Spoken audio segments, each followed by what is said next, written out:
Welcome to Living Your Greatness. Each episode, we bring on great people to inspire you to achieve your greatness. We discuss topics all related to health and wellness. Listen to world-class stories, learn valuable lessons, and turn knowledge into action. It is now time for you to unlock your inner greatness. Welcome back to another episode of Living Your Greatness. This is your host, Ben Mummy, and today we have a new guest to the show, and his name is Michael Gentile. For those of you who don't know Mike, he is a portfolio manager, a strategic investor, a board member, and an advisor. With close to 20 years of investment experience, Mike has spent the last 3 years bringing an active strategic investor in the metals and mining sector, where he took an active role in transforming high potential exploration companies through 19.99% ownership stakes, board appointments, or strategic advisory roles. In August 2021, Michael became a founder, partner, and senior PM at Bastion Asset Management. Bastion offers fundamental bottom-up long-short equity strategies to institutional and high net worth investors. BAM is committed to excellence on all levels with a strong alignment of interest, investing our money alongside clients, and committed to giving back to our community. Michael is currently a strategic advisor to Arizona Metals and a director for Northern Superior Resources, Roscan Gold, Solstice Gold, and Radisson Mining. So Mike, it's a pleasure to have you on today. Thanks, Ben. Great to be with you. So Mike, could you tell us more about your formative years growing up in Canada? What led you to a career as a portfolio manager, strategic investor, board member, and advisor in the metals and mining sector? Yeah, it's great first question. I guess, Ben, I was really fortunate as a really young teenager, maybe 10, 11, 12 years old. I discovered my two passions. So as a kid growing up, I loved sports, all sports, hockey, baseball, volleyball, tennis. But I also discovered the stock market when I was 10 or 11 years old. I had no money, obviously, to invest as a 10-year-old, but I found it fascinating. And I remember I used to read two sections of the newspaper, the sports section, the business section, every single day. So I found myself very, very fortunate at a young age, like 10, 11, I knew exactly what I wanted to do. I really wanted to work in the stock market. I had a dream to work in the stock market. I didn't know anybody, my family who worked in the stock market, but I was just fascinated by it and kind of orientated all my focus towards that as a very young age. And I think when you find something that you love to do at a very young age, you never work a day in your life. So that's really been fortunate to find something that I love to do. And all my work since then has been oriented towards that. I spent 20 years working in the stock market, investments and such activities. And I never worked a day in my life, honestly loved every second of it. So that's been really fortunate. A lot of people look for years and years to find their passion. I was very fortunate to find it at a young age and to enjoy doing it for so many years. That's awesome, Mike. It's always a pleasure to hear that from someone who really enjoys what they're doing. And I'm glad that you were able to find that in terms of your occupational wellness. Moving to my next question, I understand you have a big family. You have 5 kids. I'm from a family of 5 kids. I have a brother who's about to have a 5th kid. Wow. So what advice would you give aspiring young fathers to have a work-family-life balance? That's a fantastic question, Ben. I'm going to be honest with you. I had 3 kids, and then I had twin girls about 3 years ago. They're going to turn 3 in October. So I went from 3 to 5 in one quick jump. And I'd say because I was so passionate about my work and stock market and my career, I always tried to be a really good dad. But I'd say that in our world today, the corporate life or whatever, if you're an athlete, whatever sphere you're in, the demands of your job or your career will often scream a lot louder than your kids or your family life, right? And so for me, having the twins was a real wake-up call in my life because I was kind of straddling 2 passions. I'm very passionate about my family and I want to be a very devoted father, but I also had a job where I was working like 60, 70 hours a week and required a lot of my energy. And so I always felt like I was being pulled in both directions and kind of not being as great as I could be in both, right? Even though I think I was pretty successful in both. And so, having the twins was a real kind of checkmate, kind of wake up call for me where I realized I couldn't keep going at the direction I was going and still be a successful father of 5 kids. So I had to make a very difficult decision to leave a job that I had strived for since I was basically 12 years old. I was a partner in an established investment management firm. I was kind of on top of my game, had achieved what I had strived to do for 30 years. And I basically walked away, gave it all up when I realized that wasn't compatible with raising 5 kids under 7.5 years old at that time in my life.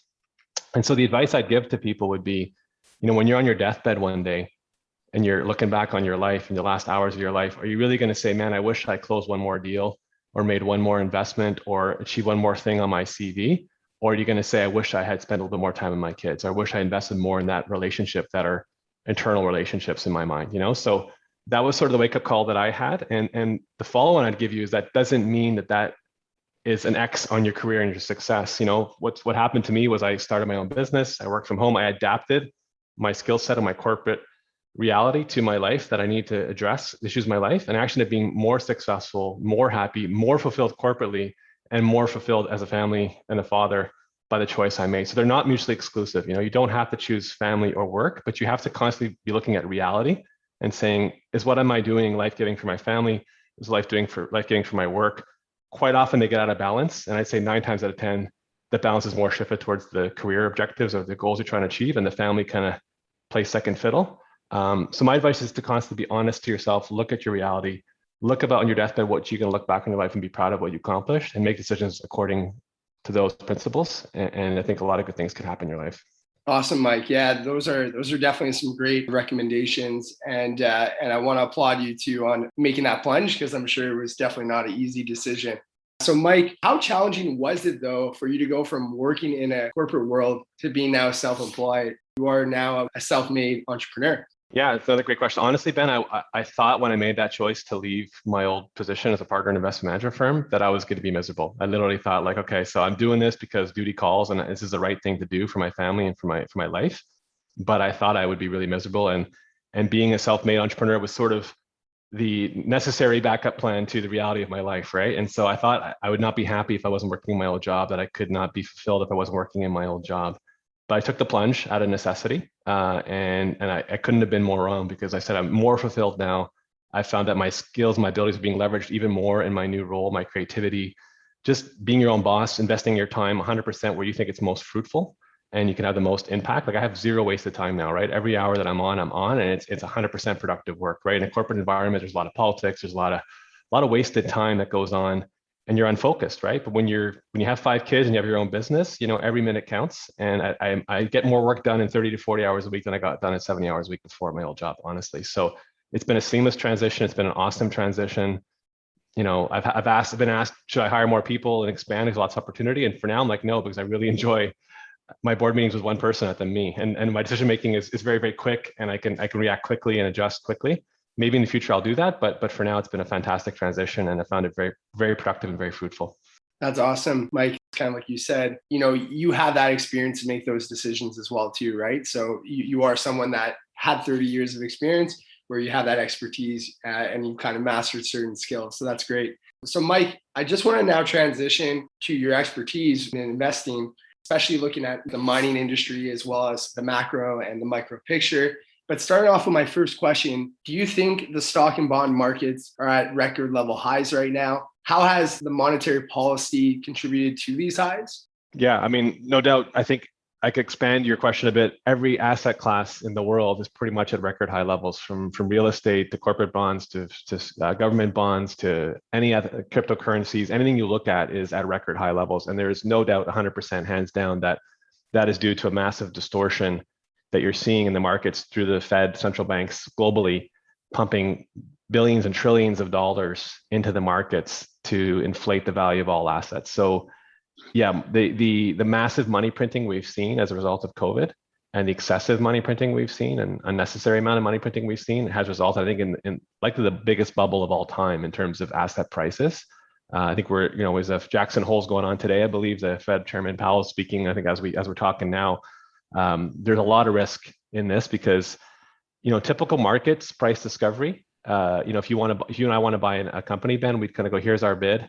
What return can we earn? And what's the risk we're taking? But when you take global asset rates to zero globally, then your benchmark is anything over zero looks good to me, right? So you're discounting these opportunities at really, really low rates, which allows you to pay extremely inflated prices for assets that only can exist. Those prices can only exist as long as the construct of almost 0% interest rates lasts. The second rates go up, that discount rate you can put on those cash flows, the value of the business is going to increase, and the value of that business or asset is going to fall dramatically. So yeah, we're in a very precarious position. The Fed actions have contributed almost 100% to the pricing that we're on now.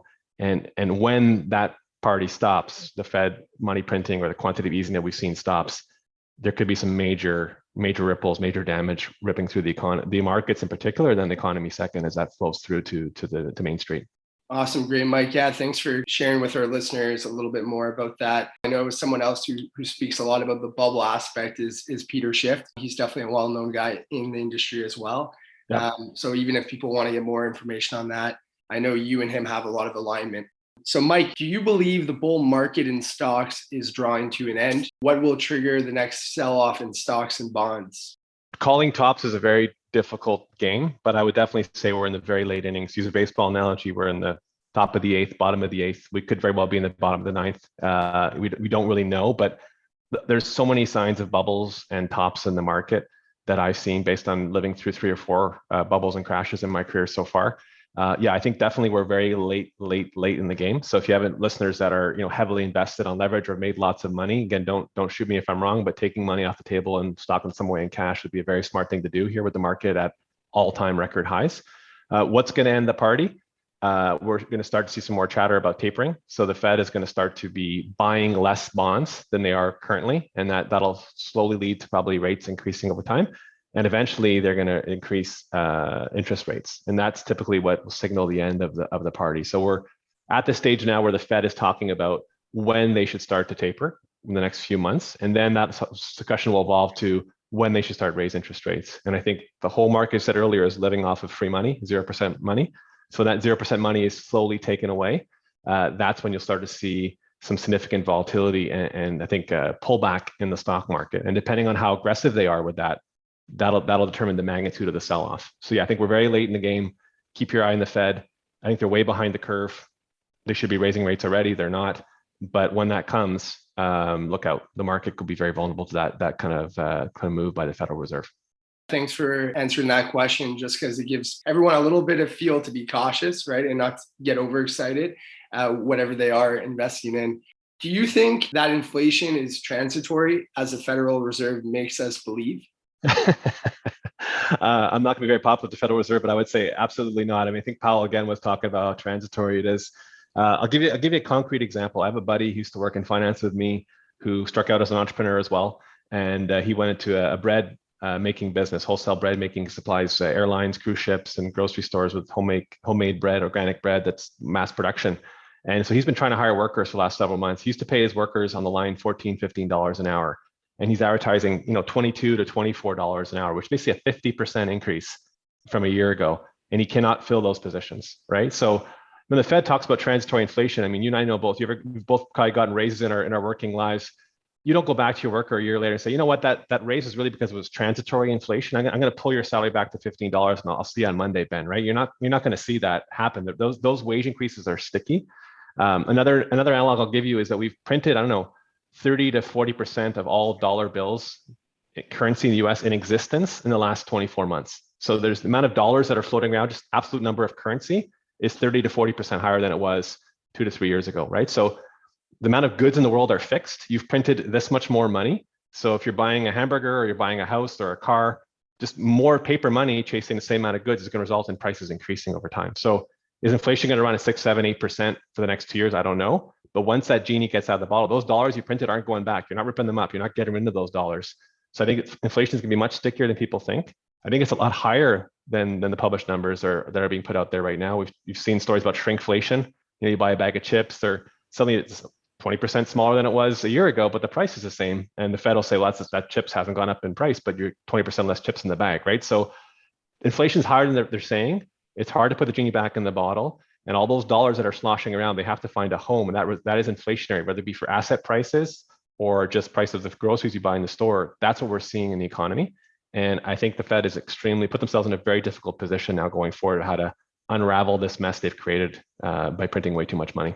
Absolutely. And thanks for sharing those examples. I've even noticed too, even with lumber and stuff, like the price, I don't know what it's at now, but at one point, I think it was at least 6 times the price. So it's just crazy. Even people that were doing renovations at the start, now even people are even hesitating because they're seeing how much prices have gone up. And I have friends that have been talking about this as well. So moving to my next question, central banks seem to be caught between a rock and a hard place. For the benefit of my listeners, can you describe what situation they are currently in? So real simply, I'll use the US as an example, the USA, but Canada is identical. Just cut and paste, divide by 10. You'll get a similar framework. But round numbers, the US government, when Barack Obama took power in 2008, had $10 trillion of debt, which seems like a very large number. You fast forward 13 years later, we're at $30 trillion of debt. So in 12 to 13 years, we've tripled the debt in the United States of America, right? So you have $30 trillion of debt. In 2019, the pre-pandemic was the strongest year ever in terms of revenue in the United States. They took in $3 trillion of tax receipts and revenue from the various collections they made in the US, and they spent $4 trillion. So pre-crisis, they were $1 trillion a year in the whole deficit spending in the strongest economic year of the United States history in terms of revenues coming in. So your massive deficits before the global pandemic took you down, right? Now you strapped on $30 trillion of debt. Of that $4 trillion a year of spending, about 400 billion or 10% was interest expense, just to pay off the interest on the debt, right?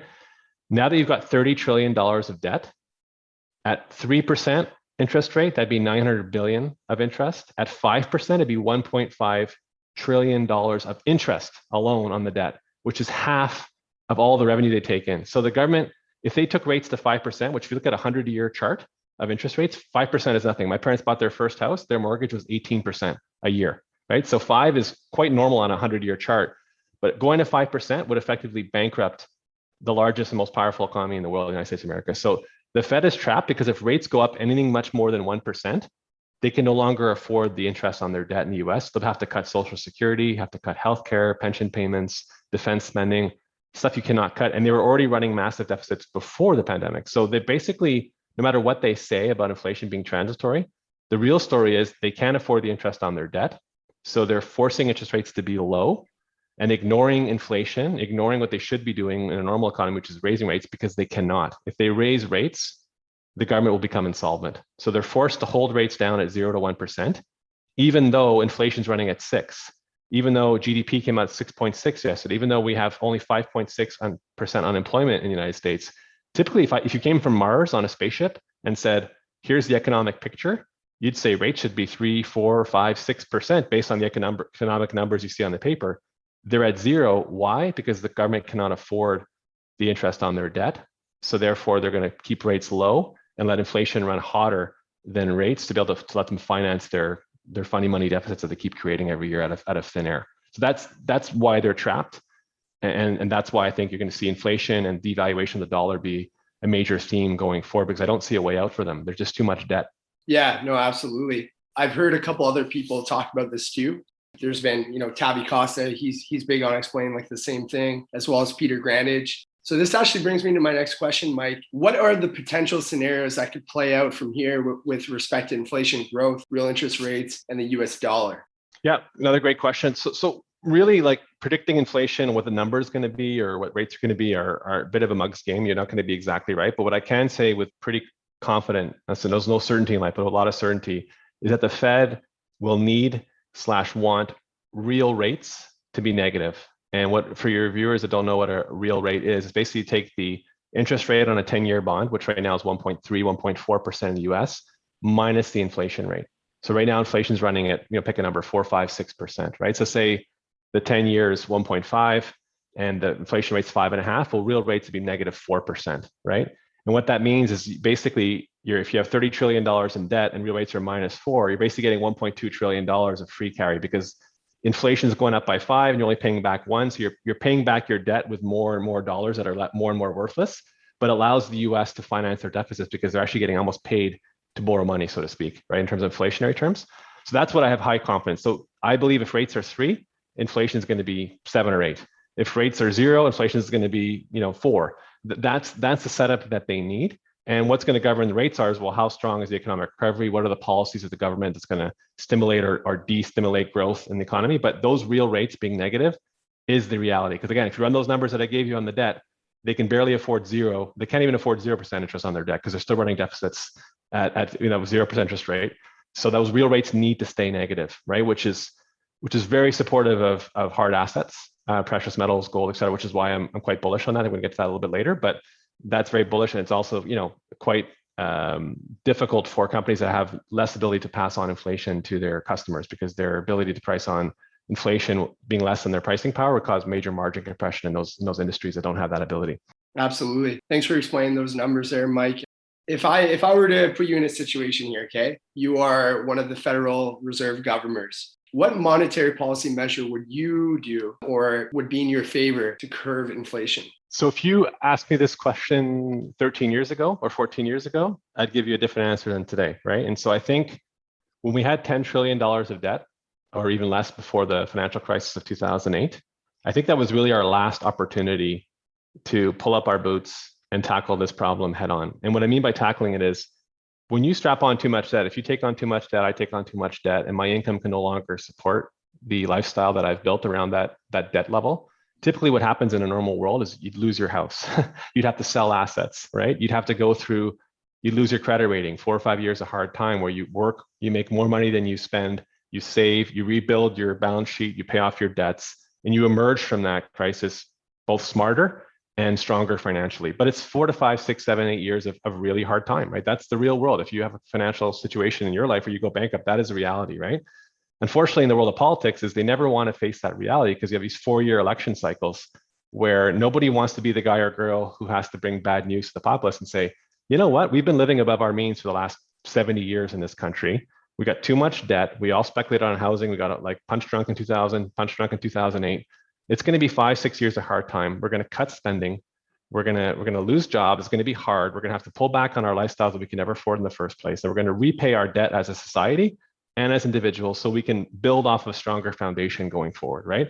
That would have been my advice to the Fed, which should be raise rates, create financial discipline, stop bailing people out with funny money that they shouldn't be getting in the first place, both government and individually. And let's go through 5, 10 years of hard time, like our ancestors have done through previous cycles, depressions and recessions, and we'll come out stronger. That you might have still had a chance to do that in 2008, because at $10 trillion of debt, you might have been able to grow the economy enough, pay off enough debt, have some pro-growth policies that allows you to emerge on a healthier foundation. Now that we have $30 trillion of debt, getting back to my question about being trapped, you're like a tightrope walker that's now 10,000 feet above the ground. If you make one misstep, you're dead. Like you can't even get it wrong. You're so high up there, you have so much debt that doing that kind of policy where you raise rates, try to kind of tackle the excessive debt overhang or the excessiveness of borrowing money you don't have for yet decades, that could result in a total market meltdown of epic proportions, both at a government level and a balance sheet level. So I don't know if that window still exists, and I think that's why I feel they're really, really stuck where they are.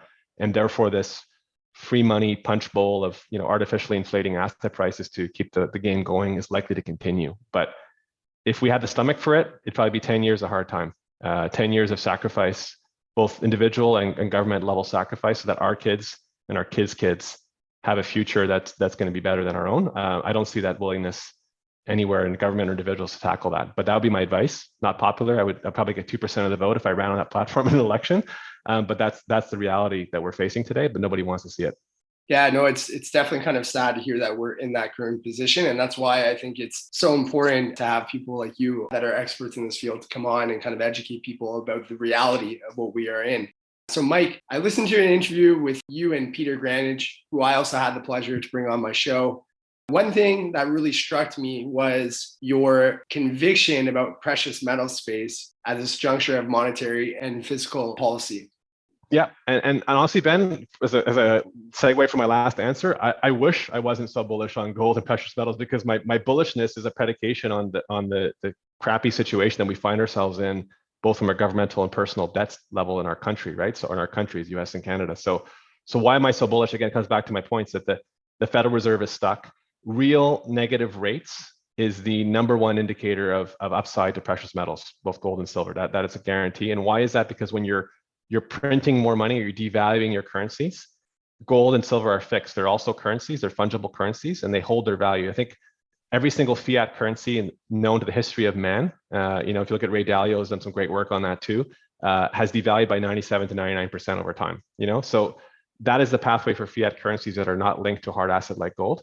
And the picture that I painted for you is that this money printing and devaluing is going to dramatically accelerate in the future because of the corner the Fed has painted themselves into. So I think for the next 5, 10 years, you see a very bullish backdrop for precious metals, because every year around with real negative rates or inflation runs hotter than the 10-year, that's just adding value to precious metals. and devaluing paper currencies. And I think that's probably the best and most positive backdrop you can possibly have for gold. And the investor in me loves a setup because it's a very unpopular position right now. It's not like this is a consensus view. Not like people are talking about gold and silver at cocktail parties. Most retail investors don't own any gold. Most institutional investors don't own any gold. So when as an investor in my career, 20 plus years, 30 years in following the markets, when you have a very positive thematic view of a sector or an opportunity and no one else does, either you're completely wrong or you're going to make a ton of money as everyone else comes along to that view. And that's where I think I am on this precious metals view. Until proven otherwise, until someone shows me a way out of this mess that we're in that involves an exit of this debt conundrum that we have that's feasible, I think gold and precious metals are going to do very well in the next 5 to 10 years. Absolutely. There's other billionaire investors that are actually on that same line with you. I think one from the space that a lot of our listeners know about is Eric Sprott, right? He's definitely the leading leader, I would say, of all big boys in this space that also has bullishness and conviction. Going to my next question, where do you see gold and silver going from here? Any idea of like a timeline? Yep.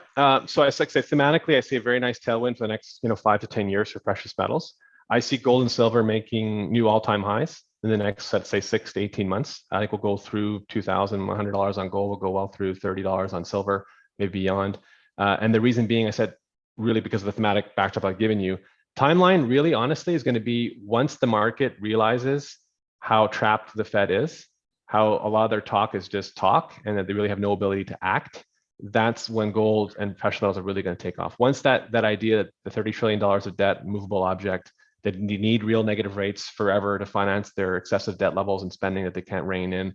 Once that becomes more understood, that this cycle is not like other cycles and that we're not going to be able to exit the free money that we have in the past, that's when gold and silver are really going to take off. And I've said in a previous interview elsewhere, perversely, you need to almost see the Fed try to raise rates once or try to taper aggressively, watch the market implode, watch the Fed run back to their foxhole and hide and put the rock back over their head and pull back or start printing money again. And I think gold and silver will be off to the races because everyone's afraid of rate hikes on gold and silver.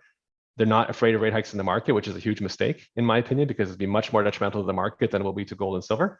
But once that happens, that's going to be the kickoff for gold and silver to make new highs and likely not to look back for a while once the market realizes that the Fed cannot move. Thanks for explaining that, Mike. And I know I just want to make a little comment here. I know there's a lot of people who are invested in the gold and silver space that are feeling pretty impatient because there's a big pullback. They look at the day-to-day kind of analysts. But at the same time, the famous Rick Rule always says, patience and courage, that's what this is going to take because it's just a matter of time. Yeah, and as the buyer in me, I love when the sentiment goes negative. Your ability to buy things at very depressed valuations, quality stories they may have missed last time around. To me, like I said, when I have a great fundamental thesis on a sector or a stock and the stock is down due to sentiment purposes, that to me is an incredible opportunity. And you look at the rest of the market, everything is euphoric. So if you have a great thesis on technology or EV metals or cryptocurrencies, well, guess what? Everyone has the same thesis as you. And all those stocks are reflecting that optimism already. So the likelihood of you making outsized returns the next 3 to 5 years when you have agreement with all 100 people in your crew, they're all in the same mindset, they all own the stocks already. So who's going to be the next buyer of those stocks? So that's how I try to be a bit of contrarian and get ahead of the crowd. That's how you really earn outsized returns with much less risk in your portfolio. It's not fun. It's not comfortable being the only person advocating for something when everyone else doesn't believe, but it does reduce your risk dramatically, increase your likelihood of making really good returns when you're right. Absolutely. So this actually brings me to my next question, Mike. I have some friends, I have some family members, I have different people that are becoming more curious now about this space. And maybe it's because they're noticing when they go to the grocery store that inflation is rising. Mm-hmm. Maybe it's because they're starting to listen to some of my financial podcasts. I'm not the expert. I'm someone that I do my own due diligence. I do my research. I talk to great people like you who are doing great things. But how could a millennial investor or any investor, if they're looking to invest in this space, how should they allocate their money across precious metal space? So there's the junior space, there's developers, there's producers. And also, what is your opinion in terms of small cap versus large cap companies?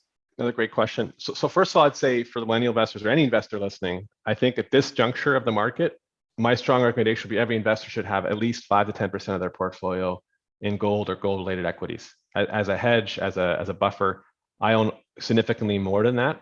But I would say it's at very minimum. And I'd guess 95% of your listeners have probably zero allocation. So I definitely encourage them to start allocating to the sector, especially if they've done really well in the market and they're up, a couple 100% on their portfolio the last few years and feeling really smart about their abilities.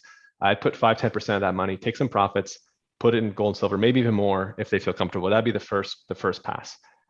Second question is, I get this question a lot from people because probably in the same circles, people ask you, what should I do with my money? How should I invest? There's a misperception that because I follow the market a little bit during the weekend or after work, that I can pick stocks really well. And in a bull market, everyone feels smart. When everything is going up, everyone overestimates their ability to pick stocks and be great investors, so to speak, right? But I'd say when you're going in the metals or any sector at all, picking single stocks is very, very difficult. So if I use a ski analogy, junior exploration companies are like triple black diamond ski hills. Unless you're a really good skier and you're willing to put in the time, 20, 30, 40 hours a week to study the companies, you have the ability, both financially and comprehension-wise, to understand what you're investing in. In general, if you're just picking single stock junior explorers because you listen to Mike Gentile or Peter Schiff or Peter Greenwich on a podcast, that wouldn't be what I recommend they do. I recommend they put in the time, work really hard, almost like a full-time job, and then get your ski skills up to a point where you can navigate triple black diamond and maybe then consider buying single stock junior producers. My recommendation would be for the majority of your viewers would be to look at a nice balanced ETF, like a GDXJ is a basket of small cap, single asset gold producers typically. So smaller companies that are producing gold and cash flow, but are small, still have a lot of torque to the upside. But you buy that ETF, you get 100 stocks in it, right? You're not picking one and deciding which one's going to be the best winner ever. If you want to go even more conservative, you go with the GDX, which is a large cap gold index producer, the Newmonts, the Goldcorps, the Kirkland Lakes, the larger gold producers. That'd be a very cheap, liquid, and cost-effective way for investors to get gold exposure without having to navigate triple black diamond ski hills. Now, if they want to spend the time and do the work and get to know stocks really well, picking single stocks can be very lucrative, but know that it's a very time-consuming and a very dedicated thing you have to do to give the time to give yourself a chance to succeed. And so that would be sort of my cursory view of that. And don't be fooled by markets either going up or down, making you think you're a good investor or bad investor. Real investing takes time, takes patience, takes dedication. And if you don't know what you're doing, you're likely going to get hurt at some point in time in that endeavor. Another point to kind of add is, we said patience, right? Sometimes it could take, depending on the company, if you do choose a specific one, it may take 1.5 years for their story to unfold, or maybe even 2 years. So again, if you are making the choice for that producer or that junior, to also be patient, kind of like you said. Yeah, and have an investment thesis. So when I invest in a stock, I'll I'm buying the stock for these 5 reasons. I think the stock has a value of $2 and it's trading at 20 cents. And here's what I expect to happen in the next 2 or 3 years, right? Markets are going to do what markets are going to do. They're going to go up and down. There's going to be volatility. But if that volatility is not related to the fundamentals of the company, if your thesis is still 100% intact, or even better, the thesis is playing out exactly as you thought, and the stock is down because all gold stocks are down this month, or the market's selling off, that's an amazing opportunity to either buy more or add to your position or hold it very confidently, right? What investors typically do is they react to price action and not to fundamentals. So stock is up for no good reason. They think things are going well. Stock goes down for no reason. They sell because they're worried, or they buy more. But really, it's the fundamentals that drive the value of the business. And if you have no thesis on the way in, then you're really going to end up being a bad seller on the way up or down, because you have no reason to own the stock. You have no reason why you're there. And therefore, your likelihood of getting shaken out by market volatility is extremely high. Absolutely, for sure. So Mike, this brings me to my next question. This year, especially in this space, there's been a lot of talk recently about Newfoundland. Last week, Newfoundland Gold Corp posted $57.5 million financing from billionaire investor Eric Sprott. This company has been compared to the great Kirkland Lake Gold. A lot of mining companies' stock prices have increased significantly in this jurisdiction. Mm-hmm. So what company are you most bullish on in this jurisdiction? What is the best way to punt this play, especially for those who missed this opportunity already? Great question. So yeah, no doubt Newfoundland's probably the hottest jurisdiction in the world right now when it comes to gold exploration. As I mentioned a bit earlier, my investment style is very contrarian, right? So I got really excited about gold 2016, 2015, because everybody hated it. I remain extremely excited right now because most people dislike gold strongly, and I see fundamentals being very, very strong. So typically, I would have probably the best time to invest in Newfoundland, honestly, it would have probably been 3-4 years ago when people thought there's no gold in Newfoundland, there's no future for gold exploration in Newfoundland. So typically when I see a gold rush or massive excitement in a sector, whether it be technology right now or Newfoundland in a subsector within a gold sector, typically I'd stay away, because what a gold rush or massive excitement does, it raises the value, it raises the entry price to buy. So every company in Newfoundland now is trading at a higher valuation because they're in Newfoundland for the same type of risk reward as you are, say, in Quebec, Ontario, or elsewhere in the province, because there's a Newfoundland aura around these companies, right? So in general, I've shied away from most Newfoundland investments that I've seen, not because the geology is not good, not because I don't believe in the prospectivity. I think it's very, very good, but in general, the gold rush has increased the entry price to get involved in some of these stories. That being said, if you investors follow me, I have to file my public holdings on big investments that I make. I did make a very large investment in a company called Big Ridge Gold. They're a Newfoundland-based producer. What really attracted me to it was when I got involved, it was about maybe an $8 or $10 million market cap that already had 1 million ounces of gold discovered in Newfoundland. So they weren't just a story hoping to discover gold, but they actually have 1 million ounces already, and a very prospective exploration package that's never received any exploration dollars in the last 10 years due to lack of funds and a bear market for gold in general. So that was a one rare opportunity where I saw you're in a really hot zip code, and I'm paying a well below market entry price for a company that's more advanced than probably 90% of the explorers that are there in Newfoundland already, at a valuation even today of maybe $30 million market cap that's still well below the average peer in Newfoundland, which is much more immature or less developed than Big Ridge Gold is. So that was the one story I was able to find, but it's harder to find those gems in a red hot subsector. I'd much rather be in a sector where people dislike it and I can find lots of hidden gems at really good prices. But Big Ridge is a rare opportunity that I found, that I own about 19.99% of that company, made a big investment recently, and I'm still quite confident in its prospects. Thanks for sharing those comments there on Newfoundland.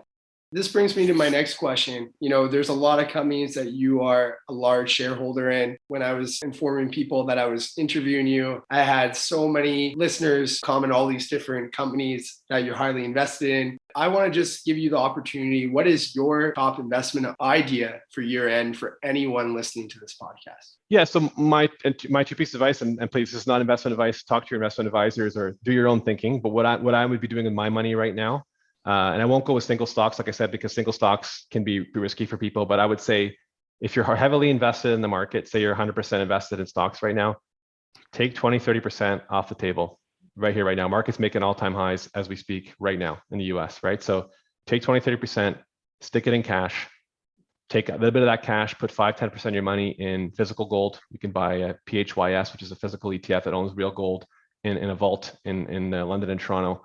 Buy GDX, buy GDXJ, and hold some cash, significant amount of cash, to 20% of your portfolio in cash, 10% of your portfolio in precious metals. Hang on to some of your stocks if you want. You don't want to get fully invested, but put the umbrella up and start, socking away some money for a rainy day, because that rainy day will come. I can't guarantee you when, but when it does come, if you've got 20% cash and 10% gold in your portfolio, you'll call me and thank me later. Because when the market falls, it's vicious. It can be quick. It could be 20, 30, 40% in a span of a couple of weeks, like we saw when the pandemic hit in 2020. And when you have that kind of buffer in your portfolio, you'll have a lot more ability to react and be the buyer of stocks when they're all on sale rather than the forced seller. If you're on margin right now, get off margin. I mean, I've had experience that early on in my investing career. Margin makes you feel great because when things are going up and you're making more money than you should because you're leveraging your investments, but it goes the other way. And when you have margin, you get margin called. You're forced to sell your stocks at very inopportune times. So those would be my advice for investors: sort of start stocking up cash, get off margin, build a cash reserve, build some gold investments that you can kind of hedge against the market volatility. And don't be upset if the market keeps going higher and your friends are making more money than you, because when the storm hits, you'll be the one laughing and they'll be the one crying at that point in time. Awesome, Mike. Thanks for your advice there. So, Mike, as you know, the purpose of this podcast is to inspire people to achieve their greatness and to enhance their personal well-being. So what is your definition of greatness? That's a fantastic question. I guess it's the theme of your podcast, but really like that question. Spent some time thinking about that. I would say greatness to me is not about what's on your CV, what you've accomplished in your life, how much money you have when you die. I mean, a few things I'll say on greatness, in my opinion. This is my opinion. I think greatness is realizing that life is not all about you, right? And that greatness is, to me, living your life for others and helping others achieve their full potential. And greatness is making hard decisions making the right decision. It might be a hard decision that maybe not benefits you, but it's the right thing to do in that moment that brings life and benefit to others in your community as well. And I think that's really, when I look back on my life, that's the impact that I want to leave on the life, and using the talents and gifts and abilities that you've been given to make the world a better place. I know it sounds very, catchy in that sense, but I mean, I'm gifted in the market. You're a gifted athlete, man, but we're all gifted with different abilities, right? And so if we just use them for ourselves to either hoard wealth or hoard glory in the sense of athletics, what does that do for the world? Not much. But if you use your gifts to really have a positive impact on the world, in my case, I'm good at making money. I want to be involved in giving back to my community and philanthropy and supporting causes. That's the gift that I have. But my parents were teachers, and they had a huge impact on all the kids that came through their classrooms over the year. They didn't make a lot of money, but they had a huge impact and used their gifts for education to bring other people to a better place. So I think if we all had that mentality, I think the world could really be something special. And I think the problem with the world is a lot of people kind of hoard their abilities for themselves and a self-centered nature. I've been guilty of that too in my own life. That's what tends to cause a lot of the strife and difficulty in our world. Beautiful, honestly, beautiful. So Mike, who is a future guest that you would like to see on this show? It's an ambitious ask. I'll put you to work on that, Ben, but I would say when I first got into investing, I got really attracted to the teachings and writings of Warren Buffett. So I've had the good fortune, maybe 8 years ago, I taught at Concordia University for 10 years.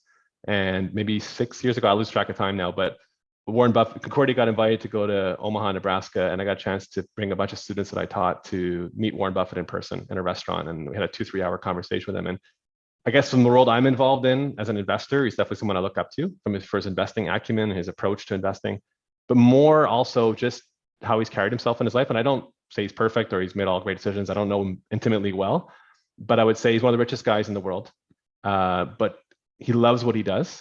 He lives in the same house in Nebraska, Omaha, that he's lived in for his whole life. He doesn't fly around the world on private jets and own private yachts. And he just loves investing. He loves getting up in the morning, and he says he's gonna do it to the day he dies. And for his age, he's brilliant.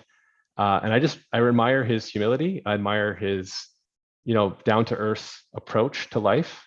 And I admire his ability to educate and inspire others in a very clear way, communicate very complex themes very clearly. So again, he's not easy to get a hold of, but if you had him on your show, Ben, I definitely think that'd be a great interview to have.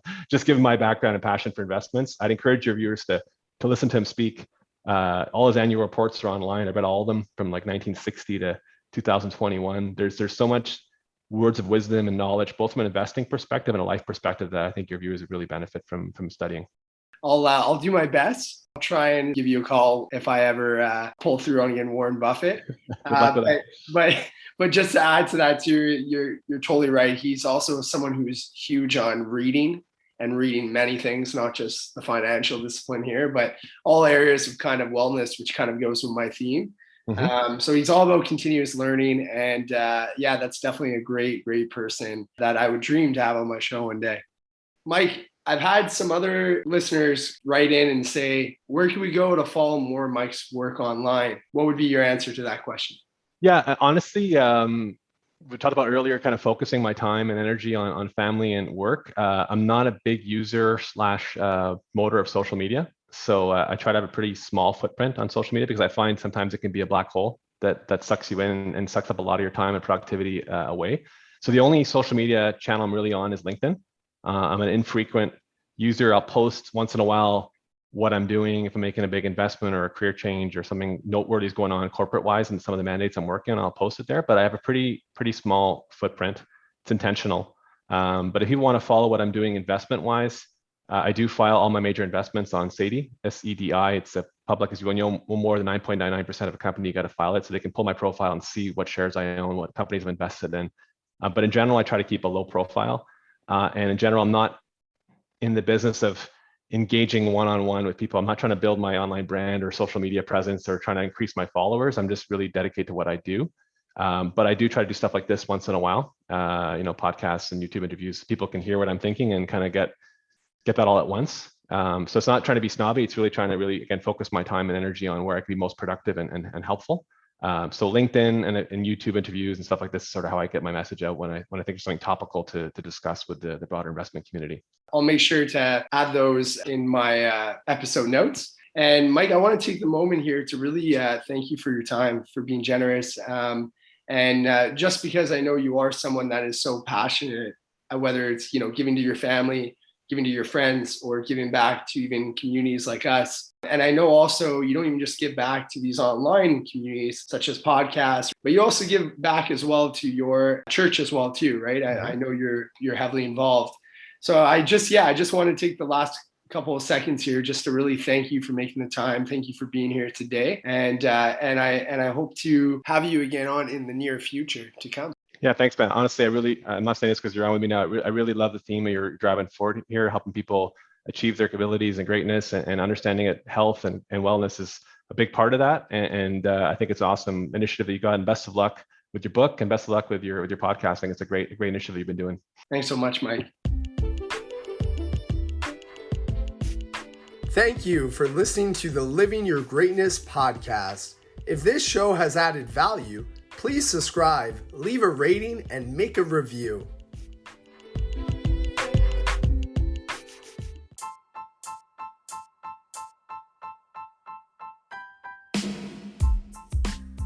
This podcast is for informational purposes only and is not to be considered personal, legal, or investment advice or a recommendation to buy or sell securities or any other product.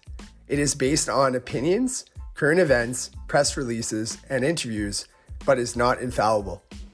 It may contain errors, and Living Your Greatness offers no inferred or explicit warranty as to the accuracy of the information presented. If personal advice is needed, consult a qualified legal, tax, or investment professional. Do not base any investment decision on the information contained on Living Your Greatness or our videos.